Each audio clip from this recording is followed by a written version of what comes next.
Hello, passengers. Welcome aboard the SS Long Walk Talks Lost.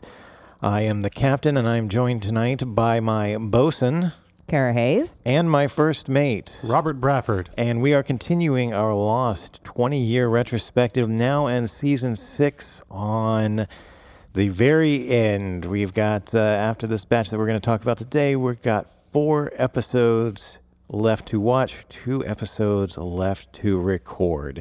Now, in previous episodes, we've usually covered 3 or 4 episodes apiece. And tonight we're only going to be covering 2, and there's a very specific reason for that we'll get to in a little bit. But if you know the episodes we're talking about, you probably already know why. But before we dive into that, Robert, what was our themed drink? So I was looking up submarine named drinks. There's one called the Yellow Submarine that was rum and banana liqueur, but I think we tried a banana liqueur drink sometime in season 4 or 5 and just wasn't a big hit flavor wise. So I found one called the Submarine Rock, which is basically you fill a glass with ice cubes, grenadine, and club soda, and then layer a mixture of blue curacao, vodka, and lemon juice over it. So it creates this kind of neat red submerged under blue coloring. I've tried some layered drinks before, and it usually just comes out really messy. So I was kind of pleased that this one, I think, looked pretty good. Yes, it did. And it tasted good, too. You can see pictures of it on our Instagram feed once I finally, get those up there and start promoting this show again. All right. Well, let's go ahead and get into it, because why not make ourselves cry again? Yeah. We're going to talk about first episode 613, The Last Recruit, which is an everyone episode, question mark? I think so. I think it, yeah. As it started going on, I was like, oh, this is just what happened next to the Flash Sideways for everybody. Just a check-in around the board. And we pick up where we left off in the last episode with Jack and his party meeting up with Flock and his party, leading us to... the understatement of many from Flock. Hello, Jack. I think we have some catching up to do. And Matthew Fox just spends the first 15 minutes of this episode kind of boggling every time he looks at Locke, which is just... I love that he doesn't give it a look and then let it be normal for the next scene. You can see that his brain cannot process that John Locke's face is talking to him, even though he knows it's a different person. A nice moment where Locke tells Jack that they can step aside and talk for a little bit. And he actually Jack checks with Hurley to make sure that's okay, because he's still kind of deferring to Hurley on the calls for what they're doing right now. Hurley is fine to not be alone with Flock, so he tells Jack that he's good to go off and do that.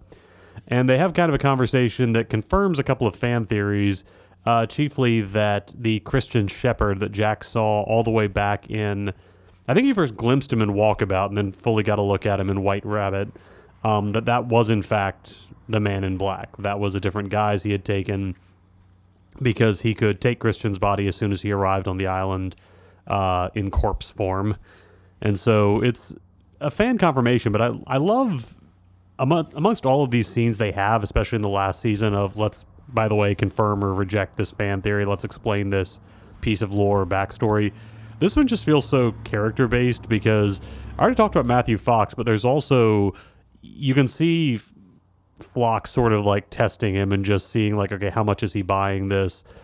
There's a lot of sort of fencing going on in the scene beyond just the, okay, here's some stuff for the audience to know and understand. And it's interesting to finally have them come face to face in such a non-confrontational way, given that the season is ultimately about the two of them, as the conflicting sides of the battle for the island. But yeah, just it also leads to another scene where Flock does, for all of his mass murders, what always seems like the cruelest thing is just his contempt for the man whose body he's inhabiting. When he tells Jack that they all just need to get off the island, and Jack notes that, John Locke was the only one who ever believed in this place and thought we all needed to stay here. And Flock stands up in anger, and in a nice moment, Jack also kind of gets back to his feet a little bit worried. And Flock just goes, John Locke wasn't a believer, Jack. He was a sucker. And ow. Just, again, the contempt for him. But just seeing Jack want to defend Locke at this point, just, and I'll talk about it over the course of this episode, but the relationship between those two men across this entire series, unexpectedly just one of the most poignant things about rewatching it. I thought it was good the first time through, but just seeing everything, like the journey that they go on together of just hating each other, wanting to kill each other, wanting to reunite, like, yeah, and I just find it so moving that Jack just clearly wants to stand up for him when he's no longer able to do it himself. And Jack also asks him why he appeared as Christian Shepherd, and Locke informs him, Flock informs him, you needed to find water. You needed to find shelter. That's how they found the caves, by following the man in black as Christian Shepherd. But correct me if I'm wrong, now it's been a year and a half since we restarted this show. Didn't the man in black almost lead Jack over a cliff? He did, which would have been something he was legally allowed to do under the rules of his contest with Jacob. If Jack falls off a cliff on his own, well, that's not directly killing him. Just like if Jack carries a bomb onto a submarine, that's not Flock's fault. Yeah, I don't think they knew it that far ahead, but it works really well in hindsight, knowing that. In the Flash Sideways, we see the aftermath of alternate Desmond running over Locke with his car, which we get to see again, and I'm sorry, it's terrible, but it's just as funny the second time as it was the first. But immediately afterwards, Flash Sideways Ben runs up to Locke and tries to check in with him, and then I think we see them on the in the ambulance on the way to the hospital. And I noted that caring, personable Ben is actually kind of nice. Like, it's good to see from him after so many seasons of scheming and manipulating people. And it also does a really great job of showing Michael Emerson's range. That this really is a completely different Ben than what we got in the quote-unquote real world on the island. It's sort of the mirror image from Island Ben, who knows everything about everybody and is always using that to manipulate them to his advantage, versus Sideways Ben, who knows very little about Locke, doesn't even know his first name, but is just trying to give whatever information he can to be helpful and just to comfort Locke and, after his injury. Yeah. I wish we would have gotten to see more of that. I know it doesn't, fit in with this game, but I don't know. Make Ben a little human? They're gonna make strides. I mean, if you want a nice version of Ben, isn't that basically who he's playing on Person of Interest? Well, that's very true. Like a super resourceful, manipulative guy who just wants to help the world and, possibly kill bad people. Yeah, that is true. Well, who amongst us doesn't? So Sawyer, meanwhile, is still kind of trying to maneuver the pieces to steal the sub and sneak away, and he brings Hurley in on this plan and specifies who he wants to take with him, and leaves Claire off the list because she's crazy, and Saeed off the list because he's clearly just gone to a very dark place. And Hurley, showing that, his very generous spirit, says, you can always bring people back from the dark side. And he tries to give Anakin as a reference, and I don't know if it's the fact that Sawyer's more of a, classic literature guy, or the fact that he's just spent a lot of time in a period prior to when Star Wars came out in theaters, but he doesn't get the reference to who Anakin is. I'm not sure. Honestly, I'm not sure I would have, even back then. But, I'm not a Star Wars person. I didn't know who Anakin was until very much far. Oh, yeah. So Anakin gets name dropped in the original trilogy, but you'd be forgiven as a casual fan of Star Wars for forgetting that that's Darth Vader's real name. It's not until the prequel trilogies came out that made a big deal out of the character of Anakin Skywalker pre-Vader. And clearly, I don't think, while running cons, Sawyer was running out to the theater to see the Star Wars prequels, only two of which would have been out when they crash landed on the island. But Hurley clearly would have. So in the Flash Sideways, we see the aftermath of Sawyer and Miles catching on the run Kate and arresting her. Take her back to the station, and while talking to her, Sawyer says that it's been a week since he and Kate shared an elevator at the airport. The timeline continues to make zero sense, because immediately after this conversation with Kate, Miles comes up and tells Sawyer that they've got the Sun shooting case. which seemingly happens the day after the plane crash. Yeah, I was trying to finagle this a little bit last episode, but I got nothing. This is clearly, time is a very elastic thing in the Sideways universe. Which I'm being nitpicky about because it's not going to be long until we find out why. But it just seems so strange that clearly in the last episode, or one of the last episodes, when we saw the events leading up to this, the plane landed, Jin and Sun left the airport after the money got taken. They went and checked into a hotel. They hooked up that night. The next day, Kimi showed up with Omar. And now somehow it's been a week. Wait, I've got it. That wasn't the night after. Jin and Sun literally just spent the entire week in that hotel hooking up, and Kimi knocked on the door of like day 6. Like, come on, man. You were supposed to have been here with the money and the watch 5 days ago. My God, this room smells like fuck fumes. I didn't make a note on this one, but Sawyer and Kate have kind of a flirty moment, and neither one really goes anywhere with it. But just a call back to their romance on the island when she's in custody in the station.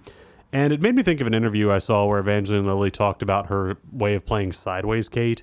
And she said, well, she's still on the run. She's still a fugitive for murder.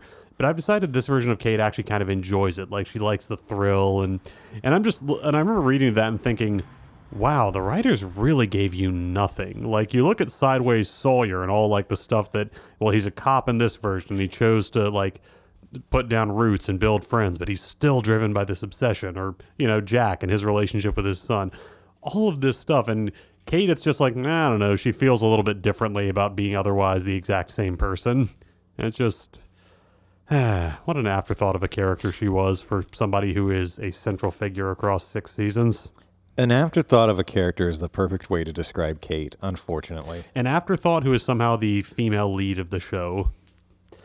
Back in the island, Widmore's brunette, bespectacled sort of right-hand woman who we've given a series of nicknames to, Gina coined the term Timu Tina because she looks like an off-brand Tina Fey. Tries coming into the camp, and she has them launch a mortar a little ways outside the camp. And Flock is as intimidated by that as, well, anybody would be if, like, a off-brand Tina Fey was trying to, like, stare them down. Well, I feel like we're all collectively Sawyer now with the nicknames we have given this woman because I think we called her Tina Faux, Tina Fake. That's good. Dollar Store Tina Fey. I think Timu Tina is probably my favorite. Timu Tina is pretty good, yeah. Has that alliteration. Mm-hmm. And so I think that motivates Flock to just be like, all right, no more playing around. Let's go kill everybody on Widmore's side of things. Back in the Sideways world, we've seen Desmond sort of hopping around a little bit, just kind of nudging people in different directions. His next person is Claire, and thankfully he is able to help the heavily pregnant woman in a way that doesn't involve vehicular manslaughter. He actually just, like, accidentally, I'm making air quotes here, accidentally bumps into her in the lobby of the building where she's about to meet with an adoption agency. And again, having all the charm of Henry and Cusick, manages to pressure her into going with him to a lawyer's office in a way that kind of, you can tell, skeeves Claire out a little bit, but she's like, oh, I'm sure he's just being nice. And in fact, that lawyer is none other than... Oh, good. Alana is back. We all missed Alana, right, guys? Alt Lana. Alt Lana. Yes, I love that. In this version, she is the lawyer that Desmond knows. It's not really, I guess, possibly through Widmore. It's not really clear. But it happens that she's already looking for Claire because Claire Littleton was named in Christian Shepherd's will. So, insane coincidence from the lawyer's perspective that she just walks into the office. I noted, by the way, she has an American accent in the Sideways universe, despite having... I think the actress is actually British, and that's how she spoke in the Island timeline. But for some reason, she's American in this one. She spent more time over here than Yeah, before. that's what it is. Yep. Yeah, Jack and his son also show up at her office for the will reading. And that's when we actually get to see them meet again for the first time in the Flash Sideways and get introduced as brother and sister, which is kind of sweet.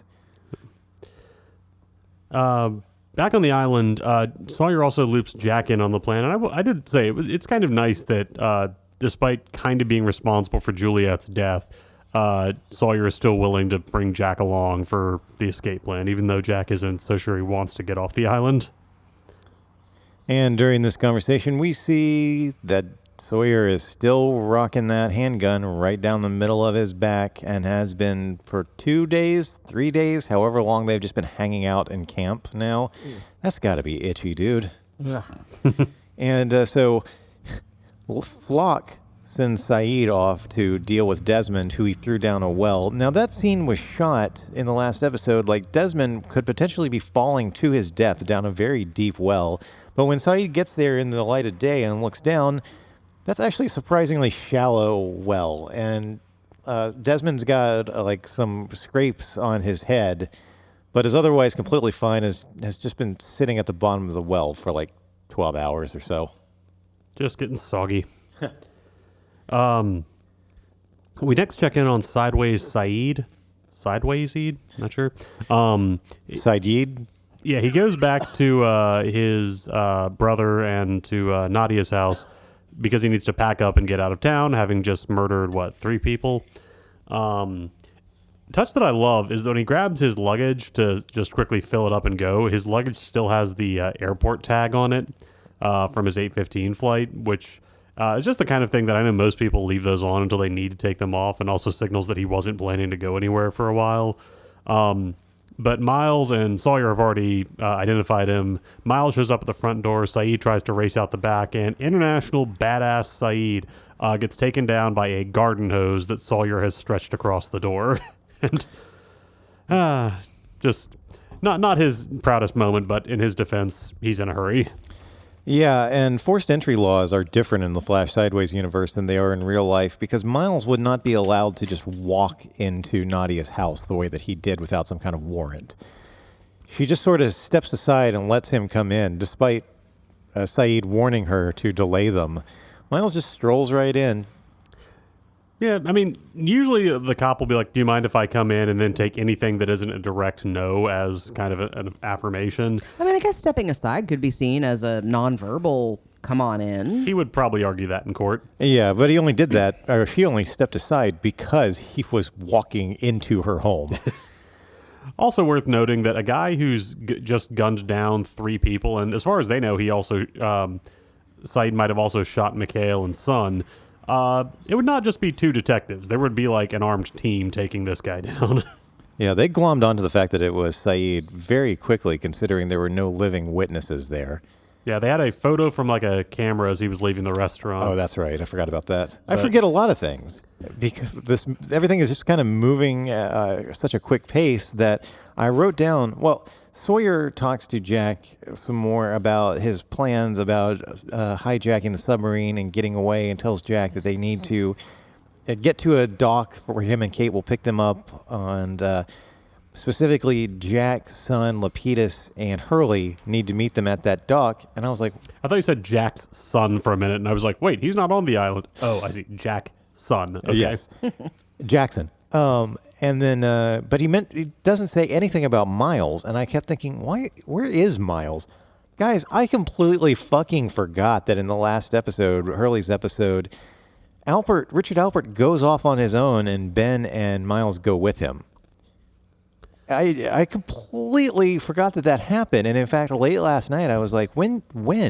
I had to go and look it up to realize, oh, right, I completely forgot that happened. Yeah, I get why, given where this this whole thing is going to lead by the end of the second episode we're doing tonight, why the writers didn't want to loop any more characters in than they had to, because it's a very complicated piece of character maneuvering they've got to do. But it does feel weird that, given that, Miles has been like Saeed's number 2 guy for their whole time in the Dharma Initiative, that he seems to completely forget he exists.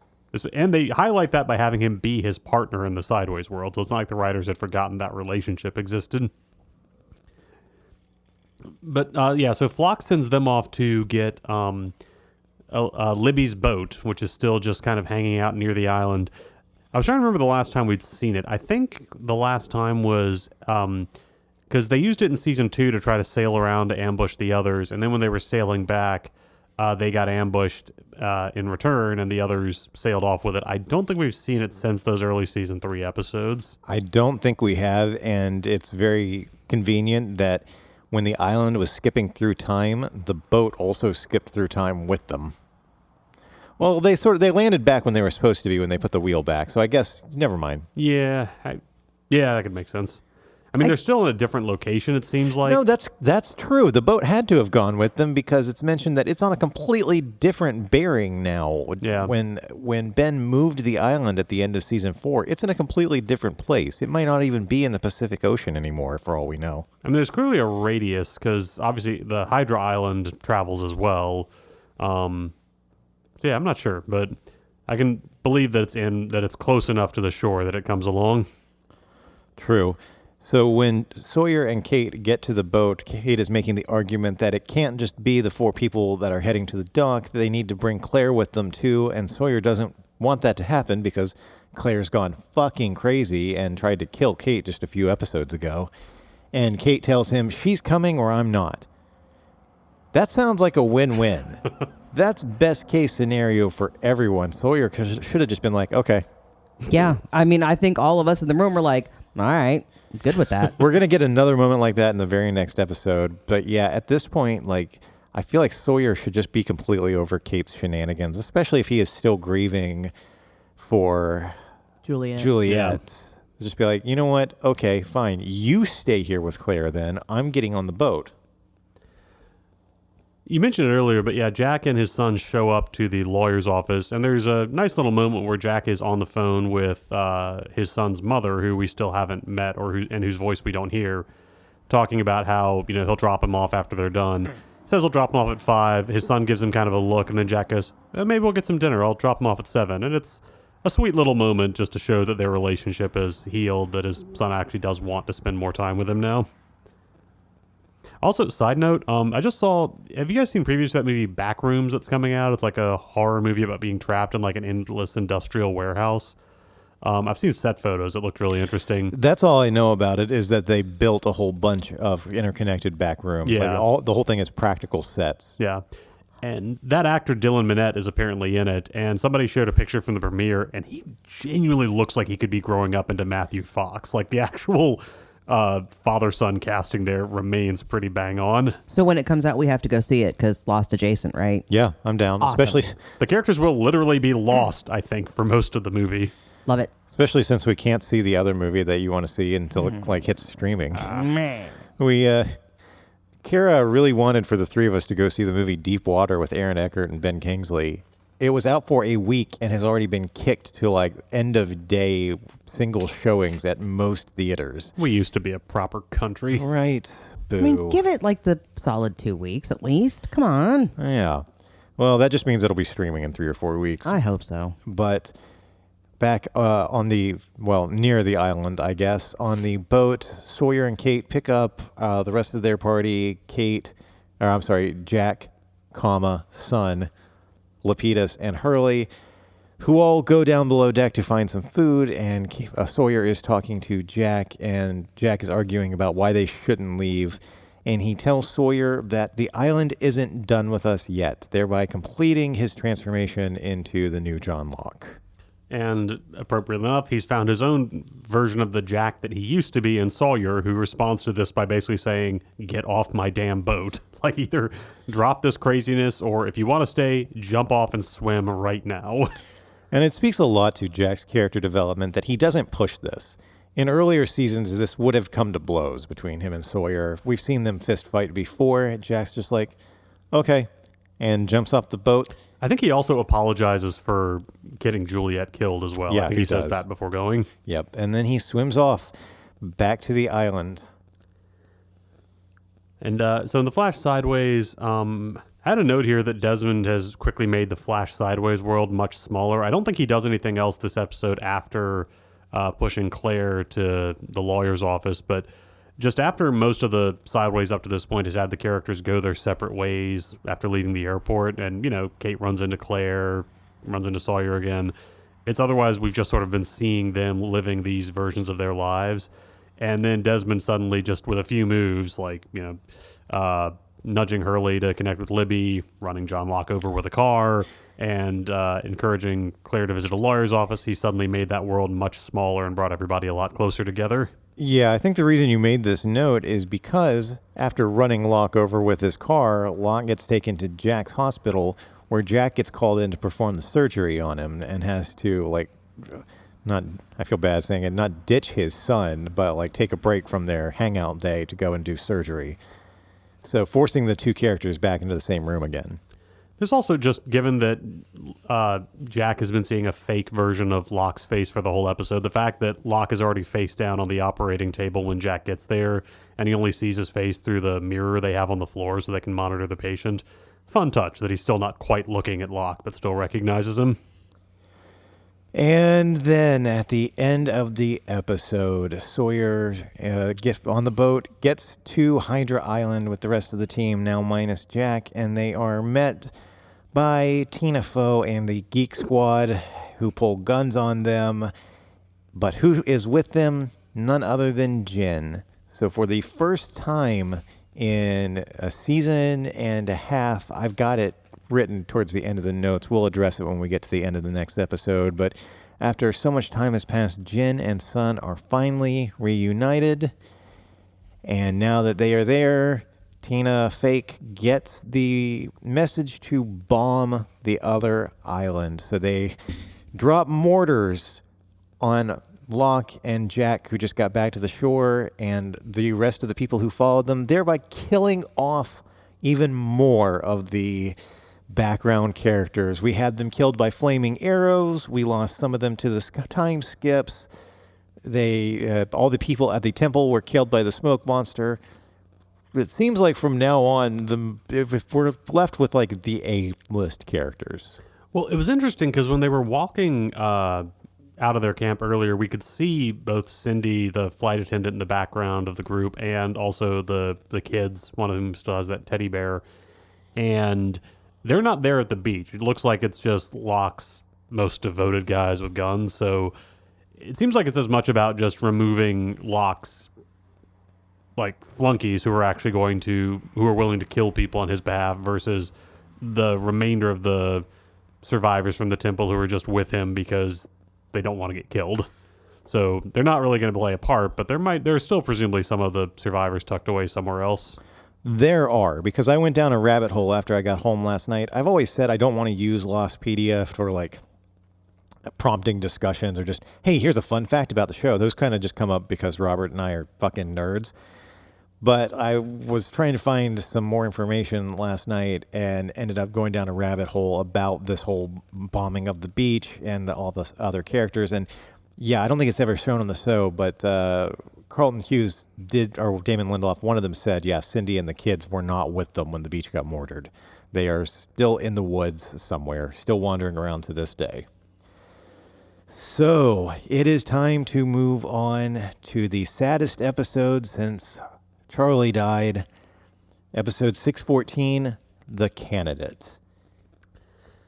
Can I just leave? This is one of those episodes where at a certain point the notes stopped appearing on the document and we were all just sort of watching. Yeah.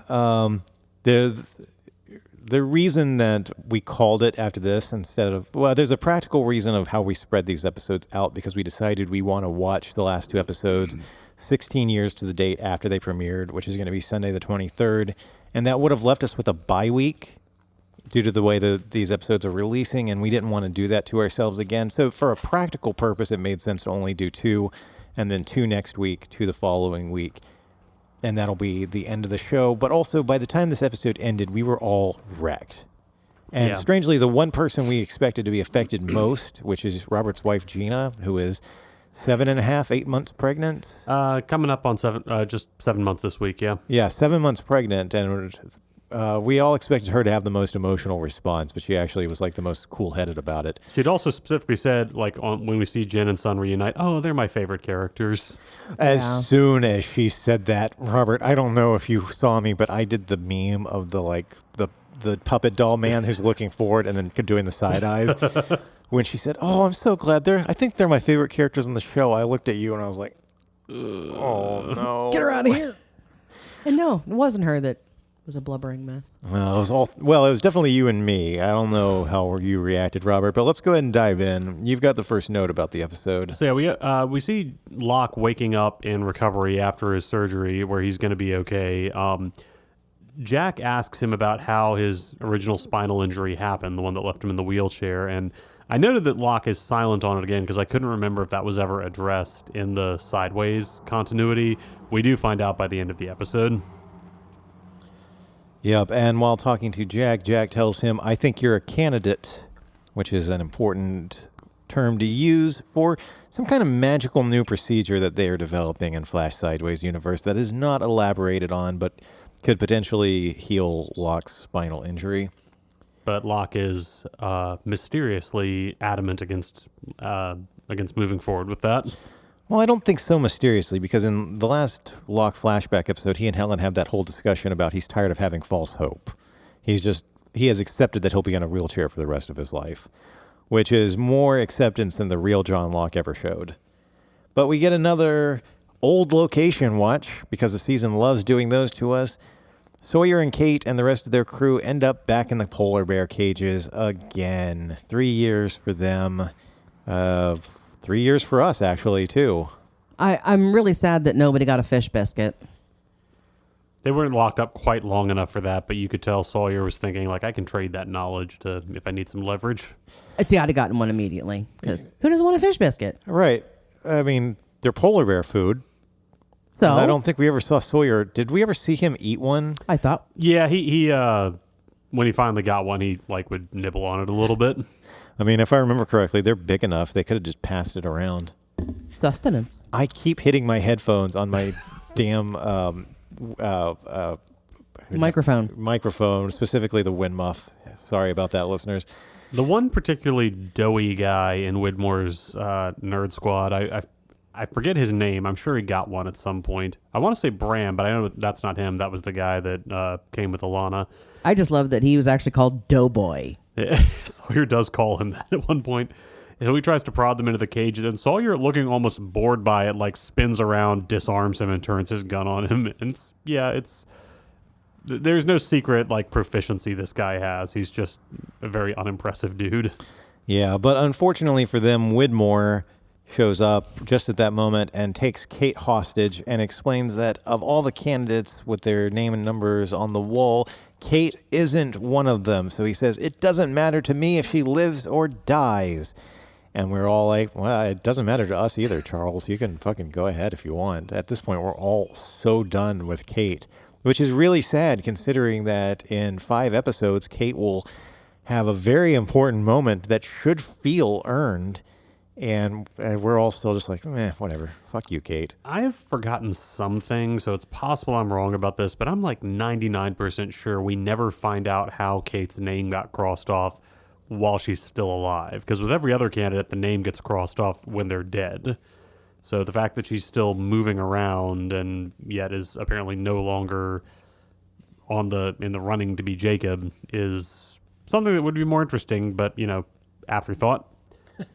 So yet again, Sawyer has a plan to escape, not just in general, but from this specific area and these specific cages, but it is foiled because Kate is powerless when a person has a gun in one hand and her upper arm in their other. Like, she's otherwise completely free, her hands aren't bound, but Charles Widmore just grips her by the bicep and, well, she's paralyzed. There's probably a pressure point under there that just... We should count as a win that she gets out of that without falling in love with Widmore. Oh, true. You just know that she was very horned up in that moment, though. So this Sideways sort of focuses, I think it's mainly Jack, though I think we get 1 or 2 Locke sequences. It's Jack kind of really intensely trying to violate his patient's privacy by going around to other doctors and trying to get them to like spill about how Locke wound up.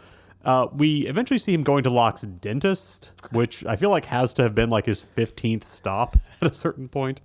But of course, it's a dentist because, well, we know a dentist. It is Sideways Bernard, who eventually gives Jack the name of somebody else who was in the accident and sends him on his way. But Sam Anderson plays this scene in a very knowing way. Like he was expecting Jack to come through the door, and there's sort of a fond smile he gives Jack as he hands him the information, suggesting not for the first time that Bernard and Rose have a different understanding of what's going on in the Sideways world than everybody else does. And we'll find out why in the finale. He also said Jack was flirting with his wife on the plane, which feels like such a tease, but Jack just doesn't know what to do with that. He's more amused by it than anything else. Because, I mean, honestly, how is a guy like Jack going to pull a fucking smoke show like Rose? He would need a spinal surgeon for himself after that. You just could not handle it, sir. Yeah. Well, there wouldn't be any blood left in his upper body. Again, I feel like such an idiot because I wrote down, no, seriously, what happened to Miles? Completely having forgotten. We can ignore that one. Yeah. So these next few are all you, Robert. Yeah, so Jack and Flock, having both survived the mortaring on the beach, Flock because he's invincible, Jack because Flock carried him to safety, they make it back across. Saeed is with them. Saeed cuts the power to the sonic fence so the smoke monster can pour through and tear apart all of Widmore's team. And I will give them credit. They do absolutely nothing against it. They fire their guns uselessly. A few of them actually go running into the jungle. And so they're all dead, including Doughboy. But, I mean, in their last moments, there was much less whimpering and pleading than I really would have expected. Like, they actually do go out trying, ineffectually, sure, with no hope of succeeding, but... I think Keating's men, they were, whimpering and, screaming. Well, there were at least a few of Keamy's men that survived, which was impressive enough, but... True. Yeah, I don't think we mentioned it, but yeah, Saeed is sent to kill Desmond in the well, possibly because Desmond is protected by the same rules that the candidates are, and we don't see whether or not he actually kills him, but he seems to hesitate when Desmond asks, this woman you're doing all this for, if you get her back, what are you going to say to her about how it happened? And that seems to give Saeed some pause. I just kind of noted back in the Flash Sideways, given that we've seen so much of Sideways Jack seems much less, tightly wound than the Jack we've seen across the previous seasons.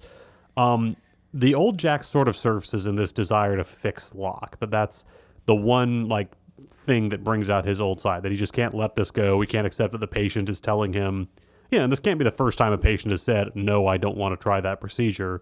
But he's just, that drive still comes out for this one patient in Jack's case.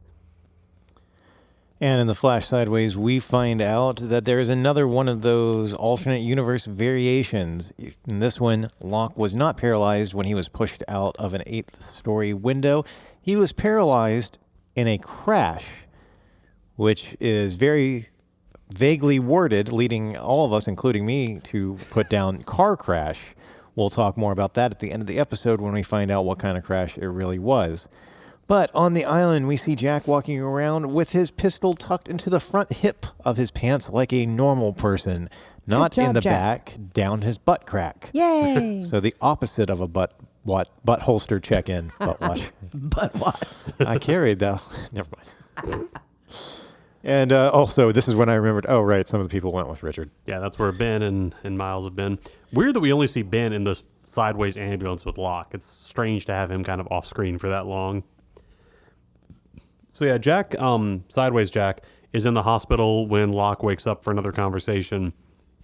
And as he wakes up, Locke is mumbling, push the button, and I wish you had believed me, but doesn't seem to remember saying that when he's fully conscious.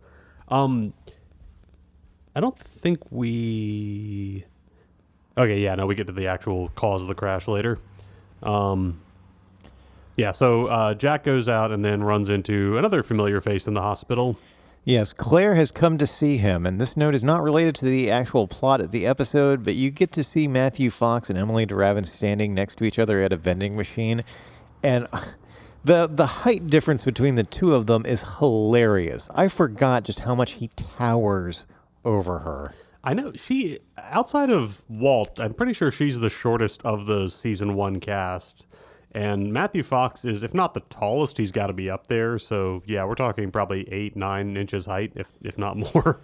Yeah, because I remember Emily DeRavin being 5'2". Jack's got to be at least, he looks like he's about my height, so 6'2", 6'3", maybe.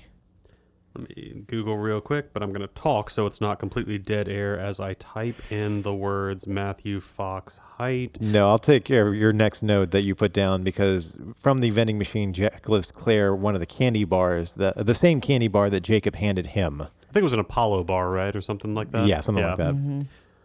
So, and then it's, cute scene because he's 6'2". There we go. So he's a call. full foot taller than her. Yeah. Sort of like everybody to me. Yeah, how tall are you, Cara? 5'2". That shows we jumped over a bunch of stuff in this. Like, we see Locke go to the Ajira 316 plane, and he's not even bothering to smoke monster. He's just walking up to the guards there, letting them fire off a couple of bullets uselessly. He snaps one guy's neck, and then, what is it? He just takes the gun and shoots the other guy. Yeah. Just not even bothering to move above, like, an easy stride. Goodbye, Geek Squad. Yeah, I think at this point, Timu, Tina, and Widmore are still alive, but I think it's just the two of them at this point. I think you can file this under the TV trope, shooing out the clowns. Yeah. So it's kind of interesting, despite the big dramatic moment with Jack leaving, like jumping out of the boat at the end of last episode, he does they all do wind up together going to the boat. And so it's almost like, oh, I guess none of that mattered, except Sawyer does ask Jack, like, are we still on for the plan? And if so, can you just make sure? Because Smoke Monster had revealed that he can't smoke over the water. So I'm just going to use smoke as a verb for when he's doing that. Yeah. And so Sawyer's like, just shove him into the water, and that should slow him down long enough for us to get away on the sub. Yeah, Deep Purple was wrong. Yeah. That's exactly what came into my head, and then I gave it a Shakespearean twist. Yeah, no Smoke or the water. Oh, there we go. Yeah, no smoke on the water, smoke or the water. I love it. Yeah, we did skip over the part where Jack is the one to open the bear cages and let them out when Smokey kills the people at the station that they were all at on Hydra Island. Kate has a moment of near usefulness when a body with keys lands near it, and she's trying to like reach through the bars to grab it, and then just Jack walks up and picks up the keys. Using those long, long legs of his. And then they all make their way to the submarine. Well, they're making their way to the plane first. And we see that another butt holster check-in, because that's where John's keeping his. This is where he kills the rest of the people guarding the plane. And searches it and finds a brick of C4 wired into the electrical system of the plane. So he takes it and puts it in his backpack and leaves. It's interesting that both Alpert and Widmore had the same plan, which is blow up the plane, although Alpert was at least going to try to do it before anybody could get on it, just that they both have that long history with the others, and they both think the same way. So yeah, they go to the submarine and dock, and Flock is still asking Jack if he's going to come with them. And when Jack says that he thinks he needs to say, I forget the exact setup line, but Flock says something like, whoever told you that didn't know what they were saying. And Jack turns to him and says, John Locke told me I needed to stay, and then just knocks Flock into the water. Knocks Flock. Yeah, it's, again, I've said it before, but like Jack standing up for the deadlock is just still one of my big emotional buttons for this season. And it's a great, like, hell yeah moment to finally see what we think is Smoke Monster being actually caught off guard for once, although we find out that's not in fact the case. Yeah, because they get attacked by the survivors from Widmore's team. They return fire. Kate gets shot. Claire starts shooting back, but that means she's not on the sub when they're ready to leave. And Sawyer has the choice between waiting for her or letting her and John, or let Flock, get on the sub because he gets out of the water, and he chooses to leave them behind, which leads to the next exchange. So Flock, Claire turns around and has this horrified moment when she realizes she's been abandoned again, and Flock kind of puts an arm around her and says, you don't want to be on that sub. And Terry O'Quinn gives a little bit of that stepfather smile, the, wait, who am I again? Moment of just, oh no, something has gone terribly wrong. I'm also going to note, at this point, we've had 2 scenes already that would be like the big action climax for any other episode. We've had, Smoke Monster just killing all of Widmore's team, and then we've had this big gunfight on the pier. So it's like, wow, they've already done like a lot of big production stuff. That's got to be it, right? Nope. we are about to set up what had to be an insane, like a very expensive and difficult shoot, but still one of the most impressive set pieces the show ever had.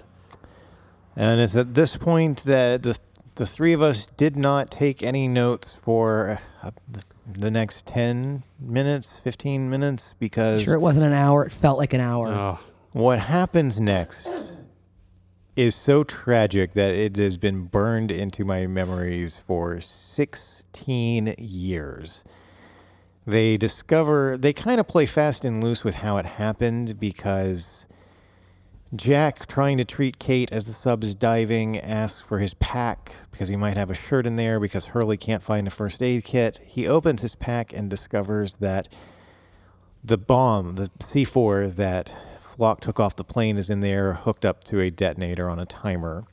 Worth noting that John Locke 1.0 also used a bomb to blow up a submarine, and we've established that Flock has his memories, so funny that he's using John Locke's skill set to actually do that. And Jack says he must have put it in my bag, but it's interesting when they kind of run, a little bit prior to this, they run towards the sub in teams. First it's like Sawyer and Sun and Jin, and then later Jack and Locke. When they're ready to run, you can actually see on camera, if you're watching, Locke reaches behind Jack, grabs both of their bags, and then switches them around so that that Jack is grabbing his. Wow. I was watching for that. But anyway, yeah, it's the bomb. And Saeed gets to, like he often does, diagnose what the problem is, how the bomb is set up, and thinks that if they pull two of the connectors at the same time, it should stop it. And Jack tries to convince them that there's no need. I'm going to note, by the way, that that's a very season one Saeed thing to do, to be like, here's, I figured out how to fix the transceiver, or, I've worked up a crude radar thing. And it's a nice moment, just without anybody really commenting on it, that original Saeed has sort of resurfaced after we find out, decided not to kill Desmond. Yeah. Well, the last time he tried to diagnose how you fix a bomb was at the end of season 4, and that didn't really work out great then either.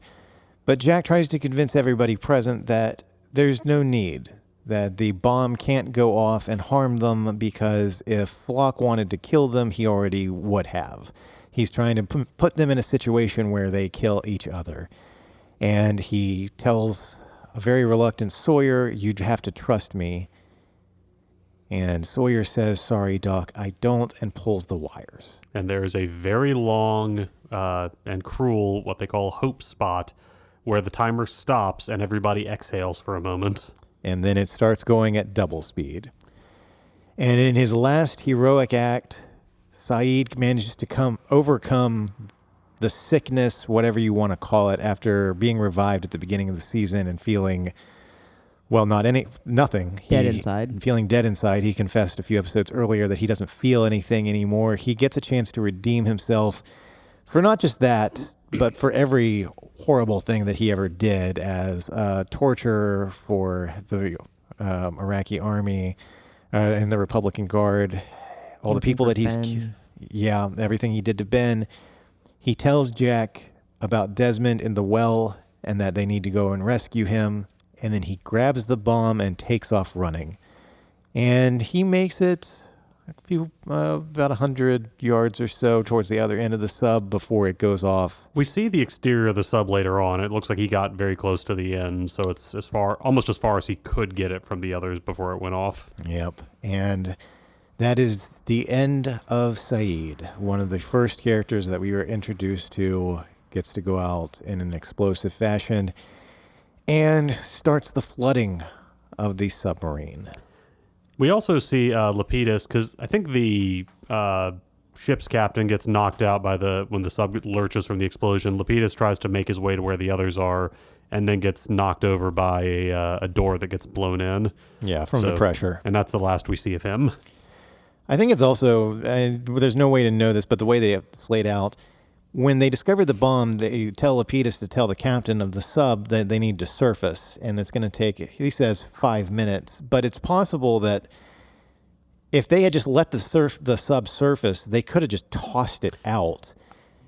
But Sawyer pulling those makes it go off faster. There was no way they could have gotten up in time. But anyway, Jack has to hand Kate off to Hurley so that Hurley can get her up to the surface since she can't swim with her injured arm. Which off-screen moment of awesome for Hurley, because Jack tells him to buddy breathe when he hands him an air tank, which is basically like you take a breath, she takes a breath. And so Hurley gets them up to the surface doing this thing. I don't know, but I'm assuming Hurley did not have a lot of scuba diving experience, but he somehow gets them up okay, which, well done. And when the explosion in the sub happened, Sun got pinned under what appears to be like a large cabinet of some sort. Yeah. So Jin, Sawyer, and Jack all try to unpin her, and it takes all three of them working together to move it, only to discover that something else fell on top of her as well, or is pressing up against her. They think that they can still move it, except something falls and hits Sawyer on the head and knocks him out. So there's no choice but for Jack to grab Sawyer and, at Jin's urging, get him away.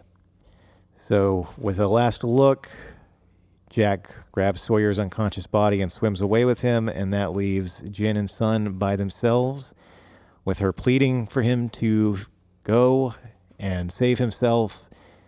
And he refuses to do it and tells her in Korean, "I'm never going to leave you again." And the sub fills up with water, and probably the most tragic single shot of the entire show, we see their hands together in a completely submerged sub, and then they drift apart. Which, in my opinion, should have been the end of the episode, because we were all devastated at that point. I was crying. Cara was crying. I don't know. Robert, were you crying? I was getting there. Yeah. Gina seemed to be the only one composed among all of us. I was not well, and Cara was definitely not well. But no, that is unfortunately not the end of the episode. There's still a little bit more to go, because we see flash sideways Jack talking to Locke as he's being discharged from the hospital, and you find out that it was not a car crash that paralyzed John in the flash sideways. It was a plane crash, which means that in the regular timeline, a plane crash gave him the use of his legs back. In the flash sideways timeline, a plane crash paralyzed him. Also a weird parallel, not sure what this means, if anything, but way back in the pilot, Jack was able to describe what likely happened with the plane, because he said that he'd taken a few flying lessons, but it wasn't for him. And Locke says that the crash happened just a week after he'd gotten his license, which is just an interesting thing between the two of them. Another neat parallel is that sideways Locke insisted that his dad be his first passenger, and the crash made his father comatose. Which is, in the original timeline, might have been a very elaborate revenge plot, but no, Locke describes his father as the person he loved more than anything, and seems very sincere about it. So this also means, in a neat twist, in the original timeline, Anthony Cooper paralyzed Locke. In the flash sideways, Locke disabled his father. And finally, given what we eventually find out about the nature of the sideways universe, the fact that Anthony Cooper is apparently in a vegetative state seems fitting. Interesting implications, yeah. Yeah, for everything that son of a bitch has done. So at the tail end of the episode, all the remaining survivors wash up on the beach, and Jack has to break the news to them about Jin and Sun. There's a stunned moment of silence, and then Hurley is the first person to burst out sobbing and collapse on the beach. And I wrote down that Hurley's tears were all of our tears, because we're saying goodbye to Saeed, Jin, and Sun in the space of one episode. Before the Red Wedding came along, this was kind of like one of those pop culture touch points for like sweeping the table of your cast. Yeah. For an added moment of levity, when we were sitting through the credits, Gina had spent these 2 episodes complaining about Claire's crazy hair. I think she's the new Rousseau. She's been marooned on the island and went crazy, and they put her in a terrible wig. Look, so you've tried finding a good wig shop on the island. She had to make do with what she had. So we happened to pause on the credit I feel bad. I'm not going to say this woman. I wrote it down. I'm not going to say her name out loud on here for fear that she might sue us or something. But This cast had such amazing hair for so much of the show's run. She did great work. sure. But the credit for the department head hairstylist came up, and Gina was like, I hate her. So that wraps up the episode, but I did take a few more notes. Who's left? From the characters that were introduced at the very beginning of season 1, of the original group of survivors, which were stated at the beginning to be 48 people, we now have 5 main living cast members: Jack, Kate, Sawyer, Hurley, and Claire. Also, technically Walt. Technically Walt, yes, but he hasn't, really been involved in the plot. And Vincent. Vincent is still alive, and Rose is still alive. But as far as the main A-list characters go, there are only 5 left. We just lost 3 of them. John Locke, his body might be walking around, but he has been dead since, in this timeline, 2004 or 2005, early 2005. Everyone else is gone. Among the current survivors, Ben, Desmond, and Bernard were introduced in season 2, Richard Alpert in season 3, and Lapidus and Miles were introduced in season 4. They're all still alive and kicking, but they were not among the original cast. And what led me down that Lostpedia rabbit hole that I mentioned was trying to figure out how much time had passed here. So in Showtime, Jin and Sun had not seen each other in 3 years. In real time, they hadn't seen each other in 23 months. Number 23 popping up again because season 4 ended on May 29th, 2008. And The Last Recruit, where they are reunited, aired on April 20th, 4/20, 2010. So 23 months passed. And then this one I thought was interesting. It's kind of inconsequential, but this is another one of those things, those facts that I gleaned from Lostpedia.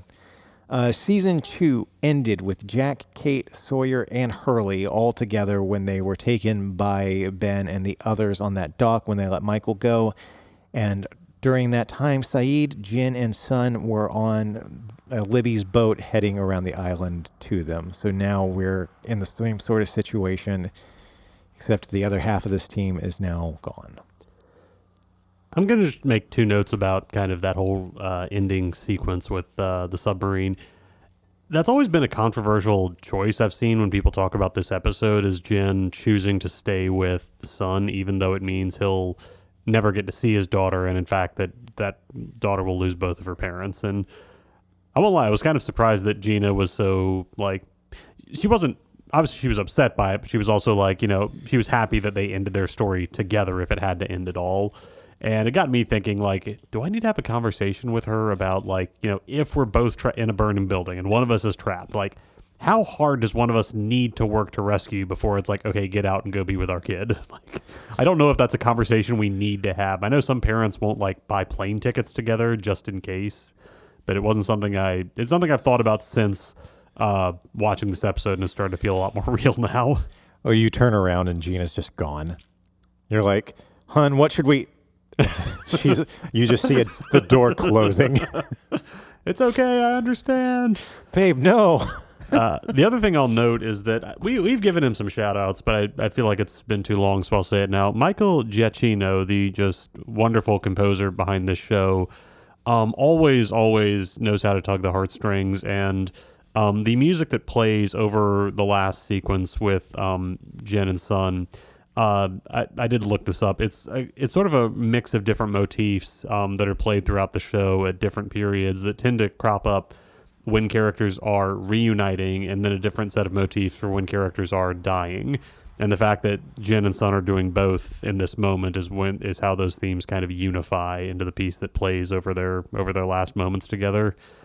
Just needs to be. I'm not any kind of expert on music, so I'm not qualified to talk about it in any really analytical way, but it's such a part of what makes this show beautiful and makes those huge moments land.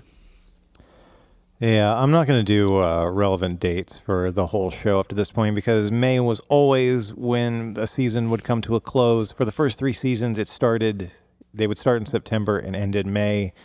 For the last 3 seasons, the season would start in January and end in May. But it is worth noting that the last episode we watched, 614, The Candidate, which we just finished discussing, that aired originally on May 4th, 2010, a little over 16 years ago. A week later, on May 11th, which is tomorrow for us, because we're recording this on Sunday, May 10th, is when the next episode that we're going to watch aired, Across the Sea. We've spent so much time talking about like what the show meant to us and how much time has passed that I think that's why I have become obsessive about keeping up with these dates.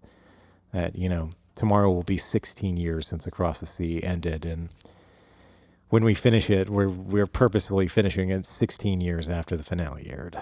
I think it could not be more fitting for us to watch the finale on the finale day. Yeah. And we'll be wrapping up the show 20 months after we started it, but just shy of 2 years from when the two of you pitched this to me. So that's where we're at. We're ending on a down note. That's why when this episode ended and we paused, I looked at them and I was like, let's call it there. I don't think any one of us, because I don't want to spoil anything, but I feel like I remember Across the Sea, and it is not considered a great follow-up. You remember how much shit we gave when like Mr. Echo's last episode aired, and we were like, that was amazing. What a great send-off to a great character. And then Kate's next episode, I Do, came up, and we were like, what the fuck? And then there was the Constant Desmond's flashback episode with Penny that aired and was followed by Stranger in a Strange Land. And we're like, what the fuck? Wait. This is another type situation. No, those were different seasons. I think with Desmond it was the other one, like Flashes Before Their Eyes. Yes, or something. that's right. In any case, that episode was followed by a Jack episode, and we were mad about it. Across the Sea, if you don't remember it, is the origin story for Jacob and the Man in Black, and it's a weird episode to follow what just happened. I feel like we would have all just been upset. So More than we were. Yeah, so it made sense to end it there. I'm very curious to rewatch that one and see what I think about it now. Yeah. So, yeah, hard place to end on. But, Robert, what is bringing you joy at the moment? Clearly not that. I think I might have mentioned that my wife got me a PlayStation VR for Christmas, and a game I've been playing recently is called Not for Broadcast. It's if you've ever played Papers, Please, it's a lot like that.